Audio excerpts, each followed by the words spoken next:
और जो लोग अपने आप को हिंदू कहते हैं वो 24 घंटा हिंसा हिंसा हिंसा, नफरत नफरत नफरत, असत्य सत्य असत्य। संसदेत राहुल गांधींनी बोललेल्या हिंदू शब्दाची कॉन्ट्राव्हर्सी चांगली जोर घेते आणि त्यात मीडियामध्ये सुद्धा दोन प्रकारची तीव्र मते निर्माण झाली। पाहूया। विकासाच्या भ्रांत कल्पना लोकांमध्ये भ्रामक पद्धतीने रुजवणं हा जो कार्यक्रम योगी आणि मोदीने याच्यावरती ढोंगी हिंदुत्वावरती, डबल स्टँडर्ड वरती आणि एकूणच नफरत वाढवणं, द्वेष वाढवणं या राजकारणाच्या विरुद्ध निश्चितपणे आरएसएसच्या आणि भाजपच्या राजकारणाविरुद्ध राहुल गांधीने इंडिया अलायन्सचा नेता म्हणून, विरोधी पक्षाचा नेता म्हणून जेव्हा आवाज उठवला तेव्हा मोदी आणि शहा यांच्या पोटात गोळा आला। त्यांना त्या पदाची गरिमा किंवा त्या पदाचा आदर राखणं, त्या विरोधी पक्ष नेता हे एक संसदीय लोकशाहीमधलं एक जबाबदार पद आहे, पण ते मात्र कायम विसरत असतात की आपण काय भूमिकेतून बोलायला पाहिजे आणि आपण आपले विचार कसे मांडले पाहिजे। तर त्यांनी आज जे वक्तव्य सभागृहात केलेलं आहे की हिंदू हे हिंसात्मक आहे किंवा हिंदू हे हिंस्त्र आहेत, त्याचा मी तीव्र निषेध नोंदवण्यासाठी आपल्या समोर आज आलेलो आहे। अहिंसेचा संदेश, सामंजस्याचा संदेश, भाईचाराचा संदेश हा प्रखरपणे इंडिया अलायन्सच्या बाजूने कसा आहे आणि म्हणून लोकांनी भारतीय जनता पक्षाचा विरोध का केला आणि पराभव का केला आणि इंडिया अलायन्सला का निवडून दिलं, त्यामुळे संविधानाच्या विरोधात काम करणारी भारतीय जनता पक्ष यांचा मुखवटाच टराटरा फाडला। हे त्या राहुल गांधींच्या एकूणच भाषणाचा एक रोख होता।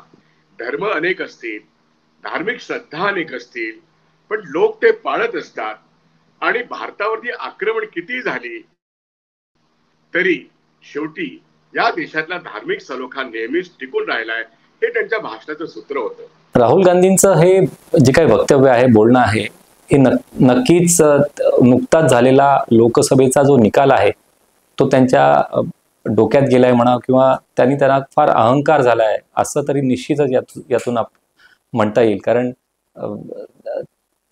त्यांच्या भाषेतून, त्यांच्या देहबोलीमधून हे निश्चित जाणवतं की त्यांनी जरी असा प्रयत्न केला असेल की त्यांनी बोलताना पॉलिटिकली करेक्ट स्टेटमेंट केलं असेल की हे समोर बसलेले जे स्वतःला हिंदू म्हणवतात अशा प्रकारचा त्यांनी मुलामा किंवा लेप देण्याचा एकंदरीत प्रयत्न केलाय त्यांच्या शब्दांना, पण त्यांचा किंवा काँग्रेसचा एक इतिहास बघितला तर अगदी या देशातल्या लहान मुलाला सुद्धा माहिती आहे की काँग्रेस किंवा राहुल गांधी स्वतः किंवा त्यांची पूर्वीचे त्यांच्या कुटुंबातली लोक ही किती हिंदू विरोधी होती हे सगळ्यांनाच माहिती आहे। त्यामुळे आज त्यांनी जे काही एक हिंदू हिंस्त्र आहेत हा एक नॅरेटिव्ह देण्याचा प्रयत्न केला। मागेही त्यांनी एक नॅरेटिव्ह काँग्रेस पार्टीने, काँग्रेस पक्षांनी एक हिंदू दहशतवाद म्हणून एक नॅरेटिव्ह जगाला देण्याचा प्रयत्न केला होता। तर त्याच साखळीतलं हे पुढचं पाऊल आहे। राष्ट्रीय स्वयंसेवक संघ आणि भारतीय जनता पार्टी यांची फिलॉसॉफी, यांचं बेगडी हिंदुत्व आणि यांचा एकूण अजेंडाच उद्ध्वस्त करणं या पद्धतीने त्यांची मांडणी होती। सरळ त्यांनी सांगितलं की जे हिंदू स्वतःला म्हणवतात खरं तर ते अहिंसेचे पुजारी असायला पाहिजेत, पण भारतीय जनता पार्टी स्वतःला जेव्हा हिंदू बनवते तेव्हा ते सातत्याने गेल्या 10 वर्षात हिंसा आणि हिंसाच करतात। आज जे काही त्यांना यश लोकसभा निवडणुकीत मिळालंय ते निश्चितच त्यांनी एक गठ्ठा मतदान जे त्यांना एका मुस्लिम समाजाचं झालं असेल त्यामुळे ते झालेलं आहे, पण ते त्याला आता पुढच्या पायरीवर नेऊ पावतायत। म्हणजे आता ते त्यांचं तुष्टीकरण पुढच्या स्टेपमध्ये जाऊन ते आता हिंदूंना, हिंदू समाजाला म्हणजे एकंदरीत पूर्ण भारताच्या मेजॉरिटी बहुसंख्य असलेल्या समाजाला म्हणजे भारत देशाला ते एक हिंदू संस्कृती म्हणजे हिंस्त्र संस्कृती, थोडक्यात याचे अर्थ बरेच काही घेता येतील, पण त्यांचा जो अर्थ आहे यातला तो नक्कीच हा आहे की जो काही हिंदू समाज आहे तो हिंस्त्र आहे। नरेंद्र मोदींनी राम मंदिराचा मोठा इव्हेंट केला। खरं तर राम हा अनेक हिंदूंचा अर्थातच देव आहे, विशेष करून उत्तर भारतामध्ये, आणि ही जी काही देवाची संकल्पना आहे ही राम हा आदर्श पुरुष आहे, एक आदर्श राजा आहे आणि रामराज्याची कल्पना आहे ती तो पाळणारा आहे आणि म्हणून तो एक देवत्वाला गेलेला एक आदर्श पुरुष पण आहे. लोकांच्या मनात रामाविषयी ही कल्पना जी आहे ती घरोघरी आहे आणि रामाची देवळं अक्षरशः हजारोनी या देशात आहेत आणि भारताच्या विविध प्रांतात आहेत.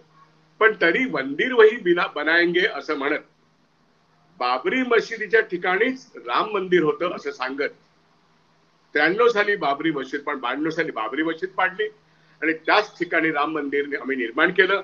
हा तो एक पॉलिटिकल अजेंडा होता भारतीय जनता पक्षाचा. हा अजेंडा पूर्ण करताना राम मंदिराच्या निर्मितीमध्ये आता आपण बघतो राम मंदिराचं छत पण गळतंय आणि मंदिराचे पुजारी आणि शंकराचार्य हे सांगतायत त्या ठिकाणी तुम्ही जे व्यवसाय करणारे अनेक व्यावसायिकांची दुकानं पाडलीत, चक्क बुलडोजर लावलीत, हजारो घरं पाडलीत एअरपोर्ट बनवण्याकरता, कारण नरेंद्र मोदींचा हट्ट आहे, योगींचा हट्ट आहे, त्यामुळे बुलडोजर लावून घरे पाडली. राम मंदिराचा संपूर्ण परिसर हा स्वच्छ करून टाकला.